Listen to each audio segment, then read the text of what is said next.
दोस्तों, आज मैं आपको वो रेजुरेक्शन प्रोटोकॉल देने जा रहा हूँ जिसे अगर आपने अगले 90 दिनों तक फॉलो कर लिया तो आप अपने शरीर को मजबूर कर देंगे कि वहाँ भी बाल उगाएं जहाँ उसे लगता था अब कुछ नहीं हो सकता। रुक जाइए प्लीज़, वो तेल की शीशी अभी नीचे रख दीजिए। वो महंगा शैम्पू, वो हज़ारों रुपए जो आप पार्लर वाले दीदी के कहने पर हेयर स्पा में उड़ाने वाले, उन सब को बस 1 मिनट के लिए भूल जाइए, क्योंकि आज मैं आपको वो सच बताने वाला हूँ जो शायद आपको डरा देगा। क्या हो अगर मैं कहूँ कि जिस चीज़ को आप और मैं सालों से बालों का झड़ना समझ रहे हैं, वो असल में बालों की समस्या है ही नहीं। क्या हो अगर मैं कहूँ कि हम एक मुर्दा ज़मीन पर फसल उगाने की जिद कर रहे हैं। आज हम उस ग्रेट डिसेप्शन यानी उस बड़े धोखे का पर्दाफाश करेंगे जिसकी वजह से हम में से कईयों की, चाहे वो मेरे भाई हो जो गंजेपन से जूझ रहे हैं या मेरे बहनें जिनकी पोनीटेल पतली होती जा रही है, नींद उड़ी हुई है। सबसे पहले ज़रा अपने या अपने किसी जानने वाले के सिर को इमेजिन कीजिए जो गंजा हो चुका है। क्या आपने कभी गौर किया है कि गंजे लोगों का सिर इतना चमकता क्यों है? हम अक्सर मजाक में कहते हैं कि लाइट रिफ्लेक्ट हो रही है, लेकिन इसके पीछे बहुत डरावना मेडिकल सच छिपा हुआ है। वो चमक तेल की नहीं है और ना ही वो हेल्दी स्किन है, वो चमक है हड्डी की। जी हाँ, आपने सही सुना। इसे स्कैल्प कैल्सिफिकेशन कहते हैं और यही है हमारा पहला और सबसे बड़ा दुश्मन, द ज़ॉम्बी स्कैल्प। ज़रा सोचिए, आपके सिर की त्वचा स्कैल्प और आपके माथे की त्वचा एक ही तो है, लेकिन आप अपने माथे के स्किन को चुटकी से पकड़ सकते हैं, उसे हिला सकते हैं। अब यही कोशिश अपने सिर के सबसे ऊपरी हिस्से, क्राउन एरिया पर करिए। अगर आपके बाल बहुत तेज़ी से झड़ रहे हैं तो आप नोटिस करेंगे कि वहाँ की चमड़ी पत्थर जैसी सख्त हो गई है, इतनी सख्त जैसे चमड़ी के ठीक नीचे हड्डी हो। यही फाइब्रोसिस है। होता यह है कि स्ट्रेस, टेंशन और ये लड़कियों की आदत, वो बालों को कसकर बांधना, टाइट पोनीटेल्स सिर की मांसपेशियों में लगातार खिंचाव पैदा करती है। इस लगातार खिंचाव से बचने के लिए हमारा शरीर एक डिफेंस मैकेनिज्म के तौर पर वहाँ की सॉफ्ट स्किन को सख्त करना शुरू कर देते हैं। वो यहाँ कैल्शियम की परत जमा कर देता है। नतीजा, खून की नसें दब जाती है, ऑक्सीजन की सप्लाई कट जाती है। अब आप ही बताइए, अगर आप कंक्रीट की सड़क पर दुनिया का सबसे महंगा बीज बो दें, ऊपर से सोने के भाव वाला सीरम भी डाल दे, तो क्या वहाँ पेड़ उगेगा? नहीं। यही गलती हम कर रहे हैं। लड़के मिनॉक्सिडिल रगड़ रहे हैं और लड़कियां महंगे हेयर ऑयल्स लगा रहे हैं, लेकिन वो दवा अंदर जा ही नहीं रही, वो सिर्फ सतह पर सूख रही है, क्योंकि नीचे की जमीन बंजर और पथरीली हो चुकी है। आपके बाल इसलिए नहीं मर रहे हैं क्योंकि उनके जड़ें कमज़ोर हैं, वो इसीलिए मर रहे हैं क्योंकि उनका गला घोटा जा रहा है। तो आज से तेल थोपने से पहले हमें उस जमीन की गुड़ाई करनी होगी, उस परत को तोड़ना होगा। कैसे, वो हम आगे जानेंगे, लेकिन पहले हमें एक और कातिल से मिलना है जो हर सुबह आपके बाथरूम में आपका इंतज़ार करता है। आप शायद सोच रही होंगी, मैं तो बहुत साफ सफाई रखती हूँ, लेकिन मेरे बाल क्यों जा रहे हैं? जवाब आपके नल में है। इसे मैं कहता हूँ द शावर ऑफ डेथ। शायद आपको पता ना हो, लेकिन जिस पानी से आप नहा रहे हैं, हो सकता है वो हार्ड वाटर यानी खारा पानी हो। और हार्ड वाटर सिर्फ पानी नहीं, वो लिक्विड स्टोन है। एक छोटा सा एक्सपेरिमेंट कीजिए, अपनी बाल्टी या नल को देखिए, क्या उस पर सफ़ेद रंग की कोई परत जमी है? अगर हाँ, तो ठीक वही परत आपके बालों और आपके स्कैल्प पर भी जम रही है। विज्ञान की भाषा में इसे स्कम कहते हैं। जब हम शैम्पू करते हैं तो हार्ड वाटर का कैल्शियम शैम्पू के साथ मिलकर एक चिपचिपा पदार्थ बनाता है जो पानी से धुलता नहीं है। ये पदार्थ आपके बालों की जड़ों यानी फॉलिकल्स को सीमेंट की तरह ब्लॉक कर देता है। खासकर मेरी बहनों, यह आपके लिए जानना बहुत ज़रूरी है। अक्सर आपको लगता है कि आपके बाल ड्राई और फ्रीजी हो रहे हैं, झाड़ू जैसे हो गए हैं, इसलिए आप कंडीशनर और सीरम बदलती रहती हैं। लेकिन सच यह है कि आपके बालों पर उस खारे पानी ने प्लास्टिक जैसी कोटिंग चढ़ा दी है। इस कोटिंग के कारण ना तो मॉइस्चर अंदर जा पाता है और ना बाहर आ पाता है। बाल अंदर ही अंदर प्यासा मर जाता है और फिर स्नैप, कंघी में टूटकर आ जाता है। तो समाधान क्या है? घर बदलने? नहीं, इसका एक बहुत सस्ता और जादुई इलाज है जिसे चिलेशन कहते हैं। जैसे चुंबक लोहे को खींचता है, वैसे ही कुछ चीज़ें जैसे विटामिन सी या एप्पल साइडर विनेगर खारे पानी के मिनरल्स को खींचकर बाहर निकाल देती है। आपको महंगे फिल्टर की ज़रूरत नहीं है, आपको बस पानी से लड़ने का तरीका बदलना है। लेकिन अगर मैं आपसे कहूं कि पानी और स्कैल्प के अलावा हम खुद अपने बालों के सबसे बड़े दुश्मन हैं, द हाइजीन ट्रैप। बचपन से मम्मी ने सिखाया होगा कि साफ रहो, बाल धोते रहो, लेकिन ये सदी का सबसे बड़ा झूठ है। खासकर लड़कों को रोज शैम्पू करने की आदत होती है और लड़कियों को लगता है कि उफ बाल ऑयली हो गए, वॉल्यूम नहीं आ रहा, चलो धो लेते हैं। हम अनजाने में अपने सिर पर परमाणु बम गिरा रहे हैं। कुदरत ने हमारे सिर पर एक नेचुरल तेल दिया है जिसे सीबम कहते हैं। ये सीबम दुनिया का बेस्ट कंडीशनर है और हमारे स्कैल्प पर कुछ अच्छे बैक्टीरिया होते हैं, माइक्रोबायोम, जो बालों की रक्षा करते हैं। जब हम हाई केमिकल वाले शैम्पू से बाल धोते हैं तो हम उस तेल को पूरी तरह से नोच लेते हैं। हमारा स्कैल्प पैनिक मोड में चला जाता है। उसे लगता है कि अरे यहाँ तो सूखा पड़ गया, तो वो क्या करता है और भी ज़्यादा दोगुनी रफ्तार से तेल बनाता है। अगले दिन आपको फिर लगता है बाल चिपचिपे हो गए हैं, आप फिर धोते हैं, स्कैल्प फिर तेल बनाता है। यह एक विशेष साइकिल या दुष्चक्र बन जाता है। नतीजा, हमारी मांग चौड़ी होने लगती है और बाल पतले होकर उड़ने लगते हैं। असलियत यह है कि बाल गंदे होने से नहीं झड़ते, बल्कि ज़्यादा साफ होने से झड़ते हैं। हमने अपने सिर के रक्षक माइक्रोबायोम को खुद अपने हाथों से मार दिया है। और अब हम जानेंगे कि असली कातिल बाहर नहीं, आपके शरीर के अंदर बैठा हुआ है। क्या आपने कभी सोचा है कि आप हज़ारों रुपए के सप्लीमेंट्स खा रहे हैं, बेस्ट डाइट ले रहे हैं, फिर भी बाल उगने का नाम नहीं ले रहा है? ऐसा क्यों है कि आपके दोस्त कचरा भी खाएं तो उनके बाल घने हैं और आप इतना ध्यान रखते हैं फिर भी गंजे हो रहे हैं? जवाब आपके डीएनए में नहीं है, आपकी प्लेट और आपके पेट यानी गट में है। चलिए शरीर के अंदर चलते हैं और उस ग्रह युद्ध को देखते हैं जो आपके बालों को मार रहा है। The sugar baldness link. हम सब ने सुन रखा है कि गंजापन तो जेनेटिक होता है, पापा को था तो मुझे भी होगा। ये आधा सच है। सच ये है कि आप गंजेपन को अपनी डाइट से ट्रिगर कर रहे हैं। यह ट्रिगर है इंसुलिन। जब भी आप मीठा खाते हैं, मैदा खाते हैं या वो सॉफ्ट ड्रिंक्स पीते हैं, आपके खून में शुगर की बाढ़ आ जाती है। उसे संभालने के लिए शरीर इंसुलिन नाम का हार्मोन छोड़ता है। और यहाँ लड़के और लड़कियाँ दोनों ध्यान दें।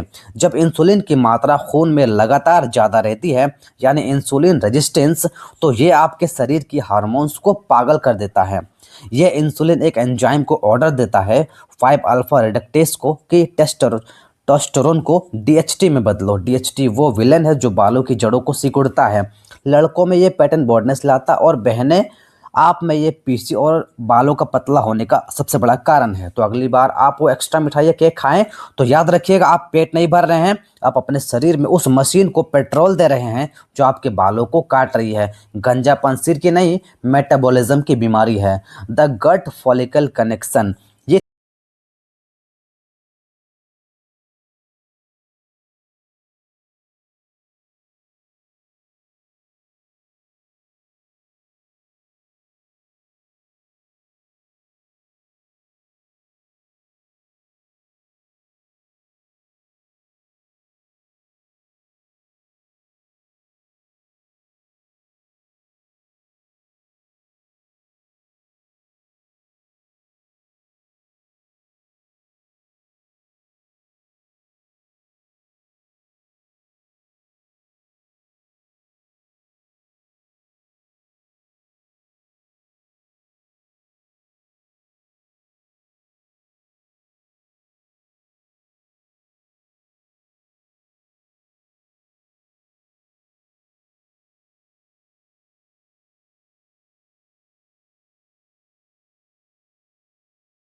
पीरियड्स की वजह से लेडीज़ में अक्सर आयरन की कमी हो जाती है और बिना आयरन के शरीर बालों को ऑक्सीजन नहीं भेज सकता। अगर फेरेटिन 70 से कम है तो बाल गिरेंगे ही गिरेंगे। तो खाए क्या? प्रकृति का सबसे तगड़ा डीएचटी ब्लॉकर कद्दू के बीज। रोज़ एक मुट्ठी कद्दू के बीज। इसमें वो नेचुरल तेल है जो शैतान हार्मोन डीएचटी को आपकी जड़ों पर हमला करने से रोकता है। ये लड़कों के लिए गंजापन रोकने का और लड़कियों के लिए बालों को घना करने का सुपर फूड है। और आपको याद है वो लाइन, सड़ा हुआ पेट, उसे ठीक करने के लिए प्रोबायोटिक्स जैसे दही, छाछ, कांजी को अपने डाइट का राजा बना लीजिए। जब पेट खुश होगा तो बाल अपने आप झूम उठेंगे। और अब मैं आपको देने जा रहा हूँ वो हथियार जो मरे हुए को भी जिंदा कर सकता है, द मैकेनिकल अवेकनिंग। इस तकनीक का नाम है माइक्रो नीडलिंग या डर्मारोलिंग। सुनने में डर लग सकता है लेकिन विज्ञान बहुत सिंपल है। हम एक छोटा रोलर लेते हैं जिसमें हज़ारों बारीक सुइयाँ होती हैं। इसे हम अपने स्कैल्प पर चलाते हैं। नहीं, इससे खून नहीं निकलता अगर सही से करें, बस हल्की सी चुभन होती है। लेकिन ये चुभन शरीर को एक बहुत बड़ा धोखा देती है। जब सुई चुभती है तो शरीर को लगता है कि अरे यहाँ चोट लग गई, यहाँ हमला हुआ है। लेकिन तुरंत शरीर जो है अपना पूरा defence system, stem cells, growth factors और ताज़ा खून उस जगह भेज देता है उस चोट को ठीक करने के लिए। असल में वहाँ कोई बड़ी चोट नहीं है, वो बस एक माइक्रो इंजरी है। लेकिन उस मरम्मत के चक्कर में शरीर गलती से वहाँ कोलेजन बना देता है और सोई हुई बालों की जड़ों को रीएक्टिवेट कर देता है। ये एक लौता ऐसा तरीका है जो उन जगहों पर भी बाल उगा सकता है जहां सालों से चिकनापन था। आप महंगी दवाइयां लगा रहे हैं, लेकिन अगर आप माइक्रो नीडलिंग के बाद उन्हें लगाएंगे तो उनका असर 100 गुना बढ़ जाता है, क्योंकि अब रास्ता खुल चुका है। सप्ताह में सिर्फ एक बार 1.0 mm या 1.5 mm का डर्मा रोलर और जादू देखिए। तो दोस्तों, ये है हमारा 90 डेज चैलेंज। क्या आप तैयार हैं अपनी ज़िंदगी बदलने के लिए? ये कोई बहुत मुश्किल काम नहीं है। सुबह एक मुट्ठी कद्दू के बीज और नाश्ते में दही। दिन भर गर्दन सीधी, नो टेक्निक, पानी खूब पिएं। रात को सोने से पहले 4 मिनट इन्वर्जन मेथड और ज़ोरदार स्कैल्प मसाज। हफ्ते में एक बार माइक्रो नीडलिंग सेशन संडे को रख लीजिए। मैं आपको झूठे सपने नहीं दिखाता हूँ, ये रातों रात नहीं होता है। पहले महीने में बाल गिरना कम होता है, दूसरे महीने में स्कैल्प की जकड़न खत्म होगा और बेबी हेयर दिखेगा, और तीसरे महीने में आपको आईने में एक नया इंसान दिखाई देगा। विज्ञान कभी झूठ नहीं बोलता, शरीर एक मशीन है और आज मैंने आपको उसका मैनुअल दे दिया है। अब चाबी आपके हाथ में है। क्या आप अपनी खोई हुई पहचान वापस पाने के लिए तैयार हैं? शुरुआत आज से ही करना है, अभी से। इस इंडस्ट्री के झूठ को बेनकाब करने और अपने दोस्तों को गंजा होने से बचाने के लिए वीडियो को अभी लाइक और शेयर ज़रूर करें। वीडियो को सब्सक्राइब भी करें। Thank you.